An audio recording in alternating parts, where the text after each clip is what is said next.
Avec cette phobie, il y a souvent beaucoup d'anxiété d'anticipation, bah, comme avec toutes les phobies, hein, et surtout beaucoup de stratégies d'évitement, là aussi comme toutes les phobies. Donc, bah, comment ça va se manifester concrètement? On va arrêter de prendre l'autoroute, on va arrêter de prendre le périphérique, on va arrêter de prendre les routes à 110 ou même les routes à 90. On va arrêter de conduire seul, donc du coup, on va devoir toujours avoir quelqu'un avec soi pour conduire, ou alors on va arrêter de conduire avec ses enfants, ou alors on va même arrêter de conduire tout court, en fait, et se faire conduire un peu partout. Et ça, bah, vous vous doutez bien que ça a des conséquences, considérables sur notre vie, en fait, sur notre quotidien. On perd en autonomie, on devient dépendant des autres si on ne peut plus conduire seul, par exemple. Donc on doit toujours avoir quelqu'un d'autre qui nous conduit ou quelqu'un qui doit être avec nous dans la voiture.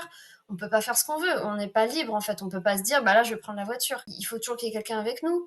Ou alors, bah, si on ne peut plus conduire sur les grandes routes ou sur les autoroutes, bah, on va par exemple peut-être devoir refuser certaines offres d'emploi, ou alors bah, on va pas partir en vacances parce que bah, souvent quand on part en vacances, soit on prend l'autoroute, Hem, ou alors, bah, en fait, ça va compliquer notre vie, en fait. On va se compliquer la vie parce que, du coup, on va éviter l'autoroute, on va devoir prendre d'autres routes, on va devoir calculer nos trajets, ça va mettre plus de temps, et cetera. Et c'est compliqué, en fait, et c'est un poids au quotidien et c'est une charge mentale, finalement, au quotidien d'anticiper tout ça, de planifier tout ça et de vivre ça, en fait, au quotidien.